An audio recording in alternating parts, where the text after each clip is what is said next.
Pemirsa, nama mantan Gubernur Jawa Barat Ridwan Kamil kembali moncer dalam survei terbaru di Pilkada Jawa Barat. Bersaing ketat dengan RK, mantan Bupati Purwakarta Deddy Mulyadi bertengger di peringkat kedua papan survei. Lantas dengan hasil jejak pendapat teranyar, akankah Ridwan Kamil bakal kembali bertarung di Pilkada Jawa Barat? Nama mantan Gubernur Jawa Barat Ridwan Kamil kembali menduduki posisi teratas klasemen sementara di Bursa Calon Gubernur Jabar. Survei teranyar Indikator Politik Indonesia merilis seandainya pilkada digelar saat ini, maka tokoh yang paling dikenal publik yang menempati posisi teratas adalah Ridwan Kamil dengan perolehan 16%, disusul Deddy Mulyadi 11,2%. Bahkan saat indikator menempatkan simulasi dengan 12 nama, mantan Gubernur Jabar itu masih unggul di antara bakal cagup lainnya. Peringkat kedua tetap Deddy Mulyadi disusul Dede Yusuf, Bima Arya Sugiarto, dan Ono Surono. Selain itu, indikator juga melakukan simulasi dua pasangan seperti Ridwan Kamil dipasangkan dengan Bima Arya dan UU Ruzanul Ulum. Ya, saya harus mengakui secara terus terang bahwa Ridwan Kamil peluangnya untuk unggul itu lebih besar di Jawa Barat ketimbang di Jakarta. Karena di Jawa Barat, Kang Ridwan posisinya sebagai, tanda kutip, petahana yang memiliki approval rating cukup tinggi ya. Bukan cukup, sangat tinggi, 87%. Seolah mengamini, Ketua DPP Bidang Pemenangan Pemilu Wilayah Jawa Barat Partai Golkar, MQ Iswara mengatakan lebih percaya Ridwan Kamil maju di Pilkada Jawa Barat ketimbang Jakarta, karena RK memiliki popularitas sebanyak 90% lebih. Di Jawa Barat, ya Kang Emil sebagai incumbent, tingkat kesukaannya tinggi sekali. Tingkat keterkenalannya 97% lebih, tingkat kesukaannya 95% lebih, dan tingkat kesukaan publik ya juga itu 91%. Ini sangat tinggi sekali. Nah, jadi teman-teman di Jawa Barat ini berharap para calon kepala daerah Kang Emil bisa nyalon kembali di Jawa Barat. Karena kalau nyalon lagi di Jawa Barat yang pilkadanya serentak berbarengan dengan kabupaten kota di 27 kabupaten kota, tentunya akan bisa membawa efek ekor jas bagi calon-calon kepala daerah yang ada di kabupaten kota. Lantas akankah Ridwan Kamil bakal kembali berlaga di bumi Pasundan? Tim TV One mengabarkan. Indikator Politik Indonesia merilis hasil survei terbaru di mana mantan Gubernur Jawa Barat Ridwan Kamil lebih berpeluang unggul pada Pilkada Jabar ketimbang Jakarta. Ridwan Kamil bersaing ketat dengan mantan Bupati Purwakarta yang juga politisi Gerindra Deddy Mulyadi jika sama-sama maju menjadi calon Gubernur Jawa Barat. Lantas akankah Partai Golkar tempat RK bernaung akan menugaskan RK bertarung di Pilkada Jawa Barat? Untuk membahasnya sudah bergabung bersama kami Direktur Eksekutif Indikator Politik Indonesia Burhanuddin Muhtadi, kemudian ada Wakil Ketua Umum Partai Golkar Ahmad Doli Kurnia, dan Wakil Ketua Umum Partai Gerindra Habibur Rahman. Selamat petang semuanya, kita menuju ke Prof. Burhan terlebih dahulu. Prof. Burhan, ini hasil rilis survei dari Prof. Burhan dan juga teman-teman yang menyebutkan bahwa nama RK dan juga Deddy Mulyadi ini bertengger di posisi teratas, dua teratas ya. Apakah elektabilitas dari kedua tokoh yang tinggi ini merepresentasikan psikologis dari partai politik yang punya tiket untuk mengusung calon? Ya, sebenarnya kalau kita lihat potret survei yang baru saja kami lakukan di Jawa Barat, itu tinggal dua nama yang secara kompetitif punya nilai jual besar di mata warga Jabar, Ridwan Kamil dan Deddy Mulyadi. Nama-nama lain relatif kurang kompetitif. Nah, memang kita masih menunggu nama terutama yang diusung oleh PD Perjuangan dengan PKS, karena partai yang saya sebut itu punya mesin partai yang cukup baik ya. Tetapi dari nama-nama yang muncul dari kalangan PD Perjuangan dengan PKS, Pak Haru dari PKS atau Pak Ono dari PD Perjuangan, itu nama-nama tersebut belum begitu punya selling point yang mengagumkan di mata warga Jabar. Jadi dua nama teratas tadi itu lagi-lagi akan sangat ditentukan apakah maju di Jawa Barat berdasarkan keputusan internal partai masing-masing dan kesepakatan ya, antar elit partai di koalisi Indonesia Maju. Jadi kalau terjadi kesepakatan untuk membawa Ridwan Kamil ke Jakarta, ya tentu saja Deddy Mulyadi yang potensial untuk unggul. Cuma masalahnya kan masing-masing partai pendukung koalisi Indonesia Maju punya kepentingan subjektif elektoral yang berbeda. Ya, Golkar tentu punya kepentingan untuk menjaga dominasinya di Jawa Barat. Apalagi ya kita tahu Jawa Barat populasi pemilihnya paling besar se-Indonesia.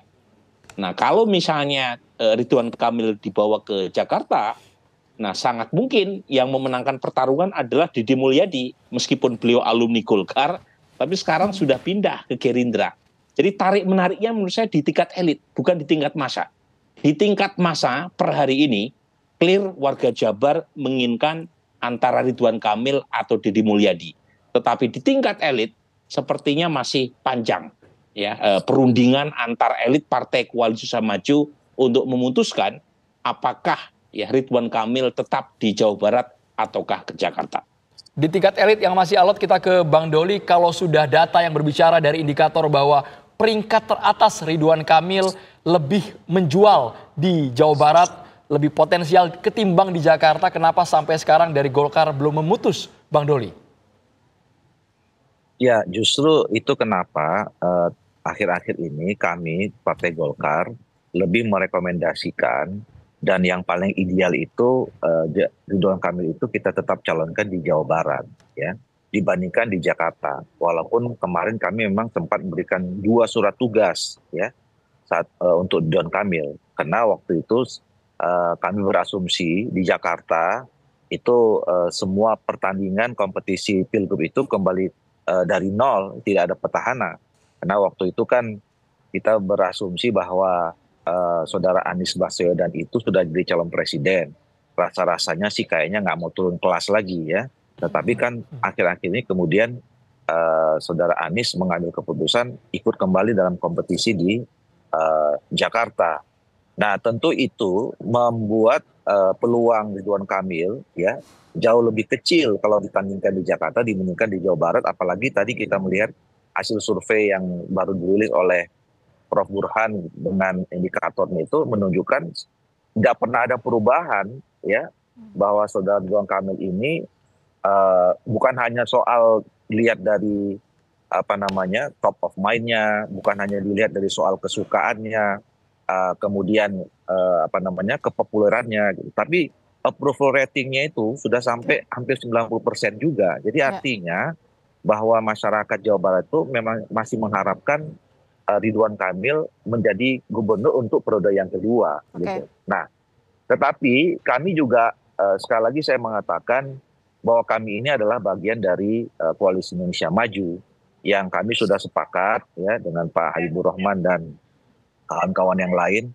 Pak Erlangga, Pak Prabowo, Pak Zulkifli Hasan, Pak AHY dan yang lainnya yang tergabung dalam Koalisi Indonesia Maju, sebisa mungkin kerjasama yang sudah kita pernah tunjukkan dan sudah teruji kemarin mengantarkan Pak Prabowo dan Pak Gibran sebagai presiden dan wakil presiden terpilih, ini kalau bisa dijaga, dipelihara, kita tetap terus bersama selama 5 tahun setidaknya, termasuk menghadapi event-event pilkada. Nah, makanya sampai sekarang kami belum putuskan.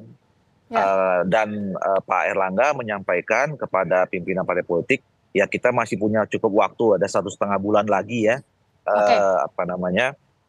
waktu yang cukup untuk bisa mengambil keputusan mana nanti yang akan kita putuskan. Bang Doli, mungkin singkat ya Bang Doli, ya, sebelum ke Bang Habib. Kalau tadi Bang Doli menyampaikan bahwa RK ini idealnya ada di Jawa Barat karena approval ratingnya tinggi, tapi kalau misalnya dari internal Koalisi Indonesia Maju tidak menyepakati untuk RK bisa maju di Jawa Barat, akankah RK ini harga mati untuk Golkar bisa maju di Jawa Barat?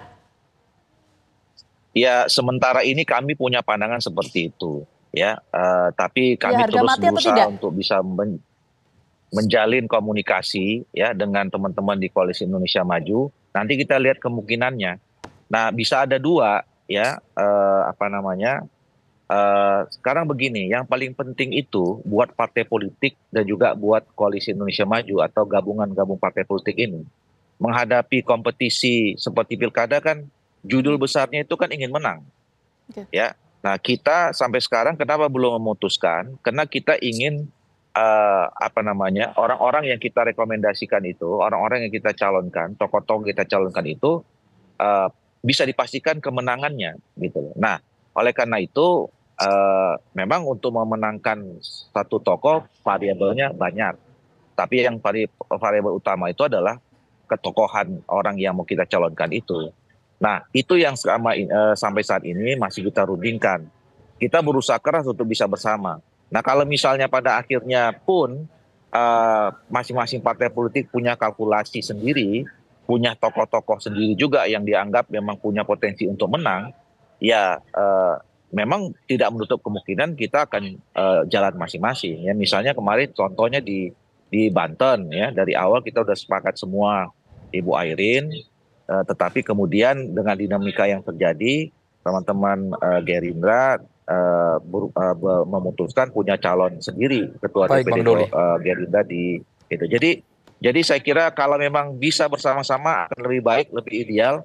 Tapi kalaupun misalnya kita punya kepentingan yang belum bisa disatukan, ya saya sering mengatakan ya kita fastabiqul khairat aja, berlomba-lomba dalam kebaikan, kan kira-kira begitu. Tapi seperti ini, kami yakin sekali dari koalisi Indonesia Maju ingin menjaga soliditas dan hitung-hitungnya. Tapi kan kita realistis saja. Kalau untuk pilkada inginnya diraup kemenangan semua, baik itu di Jakarta maupun di Jawa Barat. Bang Habibur Rahman, Deddy Mulyadi sepertinya masih tertinggal dari RK. Mungkin tidak Deddy Mulyadi menyalip RK. Sesaat lagi Bang Habib. Kita harus jeda dulu hanya di Kabar Petang pemirsa.